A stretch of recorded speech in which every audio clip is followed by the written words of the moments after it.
中英师对我的工作相当满意，有许多特别的事情总是叫我去办。那时国民军还未到上海，孙传芳称为五省总司令，委任丁文江为淞沪督办，即相当于上海市市长的职务。丁文江励精图治，一派新的手法，成立一个淞沪卫生局。上任之初，发布中西医都要登记的消息，全上海的西医都急起来了，中医界也个个皱起眉头来，好像大祸临头一般。上海本来有一个中医学会，会所在南市狮皮弄，原由丁甘仁老师当会长，甘仁师逝世后，由仲英师继任会长。卫生局派来一个科长拜访仲英师，那时恰巧门诊繁忙，科长是徽州人，呢呢喃喃不知讲些什么。仲英师就说：“明天我派我的学生陈存仁到贵局来回拜，详细情形你和他研究好了。”当时卫生局设在南市毛家弄一个就是巨宅中，我到了那边，先见科长，后见局长胡鸿基。胡氏对中西医登记茫无头绪，我说要是实行考试的话，这件事是行不通的，因为好多老医生开业已数十年，要是考试不及格，连民众都会反对的。胡鸿基就提出，凡是开业5年以上的，先发执照，其他不足5年的医生和新开业的人留到后来再行考试。我说好，便鞠躬而退。我回来后，把经过报告老师，他说这件事一定有许多麻烦，由你去办吧，遇到为难的事，我再出面斡旋。于是我就帮助中医学会书记印发通告，收集履历表和照片。报名参加的有900多人，其余还有2个中医团体。如法炮制了3本会员册，送到卫生局那边，卫生局审查了3个月，剔除30几位著名的江湖医生，全体发给中国有史以来的第一批医师执照。这件事实行之时，中医学会照章收入会费每人2元，年费1元，有许多老会员已积欠会费10年8年的一样清缴，因此中医学会多了一笔大钱，否则的话，会中收支不够，仲英师每年要贴100多元，因此我在丁家也算立了些微功。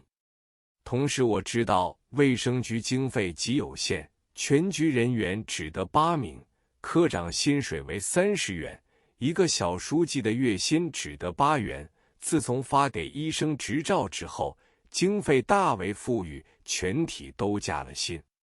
仲英师门外挂几个招牌，如上海中医学会办事处、广义中医院办事处、广仁善堂办事处、上至山房经租处等，实际上都是利用老师的诊所地点适中，交通便利，作为接洽事务的场所，来往的人并不多，本来没有一个专人驻守，一切都由我应付。有一天，我忽发奇想，对丁老师说，我想办一张医学常识性报纸，叫做《康健报》，也想挂一块招牌，未知老师能允许否？丁老师说，你尽管去办，挂招牌是没有问题的。哪知道诊所中有一位挂号先生，实际上等于总管家，他见到我的形势一天一天壮大起来，大为嫉妒。我摸到他的心里，到北京路去花了6块钱买一支银香，香港称家万，送给他。那位挂号先生十分欢喜，特别是身上挂了一支银香所持，更是威风无比。从此他对我的事就不反对了。不料还有一个是老师的老娘舅，常年寄食师门，连鸦片都有老师免费供应。他对我也极为妒忌，极力反对办报，说报纸上要是登错一张药方，会弄出人命来的。仲英师笑而不言。老娘舅接着又说，听说某人家里的鸦片全是云南大土，你有没有办法弄几个炮来试试？”我说：“那便当得很。”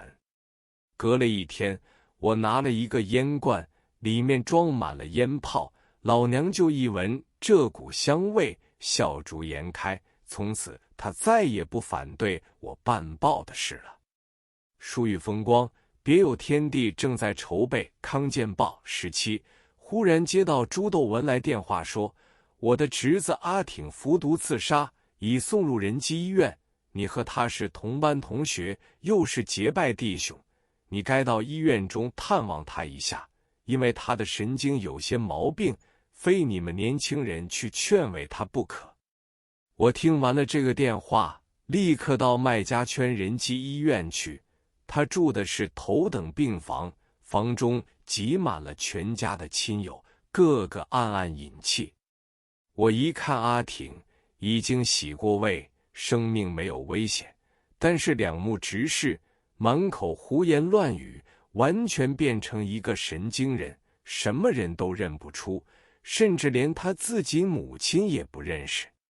我连叫几声，毫无反应。我想这是痴癫症，即电击性神经分裂症，服药未必有效。我在他的后脑部分重重用手指力压几下，只见他喔的一声喊起痛来，同时吐了一大阵，神志略为清醒，叫我一声小阿哥，但是对他母亲仍是认不清。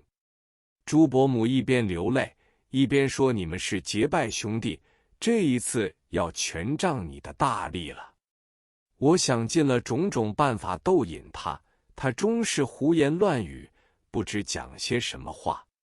大约到近天亮的时候，阿挺渐渐清醒，大哭一场之后说，我受了萧红老四的骗，用去我许多钱，现在他移情别恋，我一定要和他拼个死活，请你替我去评评理，我讨不到萧红老四，我这一条命也不要了。